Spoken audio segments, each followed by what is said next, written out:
Welcome to North Texas Revealed. Today's episode, we will examine the life and times of the larger than life man known as Big Sam. So, what makes a man larger than life? Could it be personality, charm, or charisma? Or physical attributes like height and weight? Or maybe a person's demeanor in everyday life? How they handle themselves? Let's find out.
Just north of the Dallas Metroplex lies a sleepy little hamlet known as Farmersville.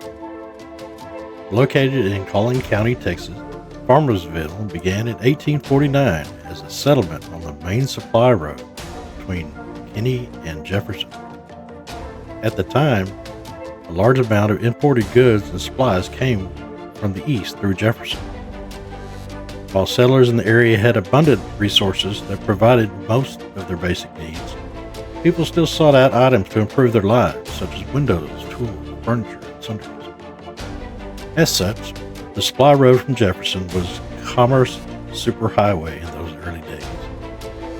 Most of the North Texas settlers relied on a steady stream of teamster wagons loaded with supplies to meet their necessities. Because of the rich soil and ideal climate, the area was settled primarily by farmers and aptly named Farmersville by the two gents responsible for starting the town, William Pinckney Chapman and John Hendricks. By 1859, a public square was born, churches and schools planned, businesses sprang up, and by 1873 the town was incorporated. That same year, Jesse and Elizabeth Harris had their second child, a son named Samuel Marion Harris, born July 14, 1873. Sam's parents were average-sized people for the times. Men of that day averaged around 5'6" and 170 pounds, while women averaged about 5'3" and around 120 pounds. It is said that during Sam's formative years, he suffered from a bout of typhoid fever, the effects of the disease making a profound change in Sam's physical appearance. As Sam began to pack on the pounds as a young, healthy teen, his strength and size increased. As his size increased, Sam became known as the Texas Kid. While his size was certainly noticeable, those who knew him best described him as a jovial giant. Standing 6'2" and weighing in at 692 pounds, Sam was light-hearted, respectful, and mindful of others, always joking and talking with other folks. When talking about Big Sam, Cole Jennings, a local feed store owner, said that most of him was heart. As a young man, Sam served the community of Farmersville as town marshal. His intimidating size alone made for peaceful time in Farmersville. It is said that he never carried a gun, never carried a club. He said, I never struck a man with a closed fist. I was afraid I'd kill him. Lawbreakers could just be picked up and carried off to jail without incident. A few times, though, Sam had to resort to an open-hand slap or two. But even this could result in unconsciousness. Old-timers recalled stories of Sam and marveled at his strength. Sam was strong as an ox. One day, a fire broke out downtown. Sam pushed a 2,000-pound safe from a burning building out to the sidewalk, putting himself in harm's way to do so.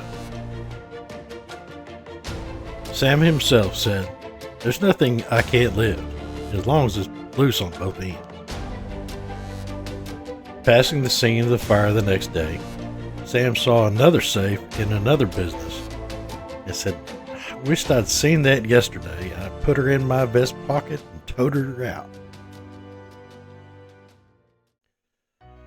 In 1893, Sam married Delia Catherine Burke. The union between Sam and Delia produced 10 children, and Sam loved them all dearly, loved to play with them. One son recalled how all the kids would swim to their father, climb up on him, and jump off. And as kids do, it's always fun to see how many of them could fit in Daddy's pants.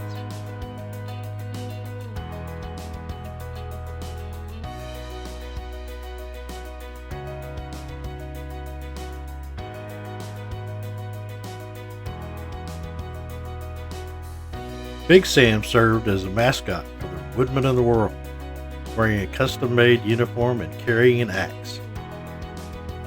He traveled all over the country in service of the Woodmen organization, and while in New York, throngs of people were amazed by his larger-than-life character. In 1920, Ripley's Believe It or Not dubbed Big Sam as the heaviest man in the world, topping in at a whopping 731 pounds. This only increased his popularity. Around this time, Sam began touring with various carnivals, promoted as the Texas Kid and as the world's heaviest man. Sam's large frame made life difficult at times, though. Of course, all his clothes had to be custom made. He could sit down just fine on 2 chairs, side by side, but had to rely on the floor most nights when sleeping. Early on, he got around mostly with a one-of-a-kind buggy pulled by a team of white mules. He later had a customized Ford truck which had a platform with a settee in the center. About the age of 50, Sam visited the Stringer Undertaking Company in Greenville, Texas. He commissioned the company to produce a special coffin so that in the event of needing one, it would be ready. When a new location of the Massey and Sons Funeral Home opened, they exhibited the coffin, drawing much attention. It was built to hold 4 average men. It was 6 feet 6 inches long, 36 inches deep, 38 inches wide. At the time, it was the largest coffin ever made. The undertakers told him, "There isn't a hearse big enough for that coffin, and I don't know how we're going to handle you when you die." Sam just laughed and said, "You needn't worry, I ain't ready to turn in yet." However, within a year, Big Sam Harris was dead. Sam passed away after a short bout of pneumonia at the age of 52 on October 19, 1924 at his farmhouse 4 miles south of Farmersville at the Cowskin community. Under the cooperation of the Farmersville, McKinney, and Greenville camps of the Woodmen of the World, Sam was laid to rest at the Oddfellows Cemetery in Farmersville. Officiating the graveside service was Elder Berry at the Farmersville Christian Church. Sam's last ride was aboard a flatbed truck. It took 15 strong men to carry the casket of Mr. Harris, weighing in at approximately 1,330 pounds. However, newspaper reports at the time only listed 12 names as active bearers. The others were honorary escorts. Sam's graveside service was attended by an estimated 10,000 people, probably the largest attended funeral in Collin County to date.